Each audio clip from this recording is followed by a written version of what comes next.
Ouf, je suis vraiment pas bien avec cette clope. Elle me rend vraiment malade. Je vais téléphoner pour me renseigner.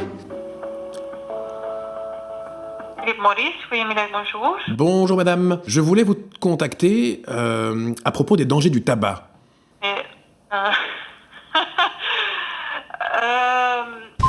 J'aurais dû y penser. Évidemment, c'est pas les vendeurs de clopes qu'il faut appeler pour les dangers de la clope. C'est comme si pour les pesticides, on comptait sur les fabricants de pesticides pour nous alerter. Ce serait vraiment surréaliste. Si on savait déjà que les géants des pesticides dépensent des millions chaque année pour faire du lobbying, le magazine belge Imagine révèle qu'en Belgique, on leur verse même de l'argent public pour communiquer sur leurs produits. On est en Belgique, donc comment ça se passe? Avec des ASBL bien sûr. Notamment Belle Plante ASBL, qui aurait touché près d'1 million d'euros de subsides par différents mécanismes entre 2016 et 2024. Un argent qui sert à financer des campagnes de prévention sur leurs propres produits et un call center qu'on peut appeler si on a une question sur un pesticide. Allô? Madame dans le jardin, bonjour. Oui, bonjour madame. Madame dans le jardin, bonjour, je vous écoute. Bonjour. Eh bien, je vous appelle simplement pour me renseigner sur les dangers des pesticides. Si par exemple, je vous dis que j'ai acheté du Roundup et que j'ai un petit chien, Oui.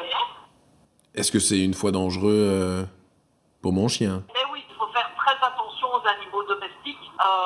Et voilà. Bon, au moins la dame est chouette. Entre 2018 et 2025, le call center aurait reçu 155 appels, une moyenne de 22 appels par an. Voici aussi un exemple de leur campagne de sensibilisation. Spielberg n'a qu'à bien se tenir. 96 vues sur YouTube, ça c'est de l'argent public bien investi. Le plus fort, c'est que ce lobby des pesticides soutenu par l'État belge ne se gêne pas du tout pour attaquer l'État belge en justice, ni de lui mettre des coups de pression, notamment pour l'empêcher d'utiliser le mot pesticide dans des campagnes de prévention sur les dangers des pesticides. Heureusement, on peut compter sur nos vaillants ministres pour monter la garde, comme David Clarinval, qui n'a pas hésité à nommer expert santé des plantes un ancien lobbyiste des pesticides.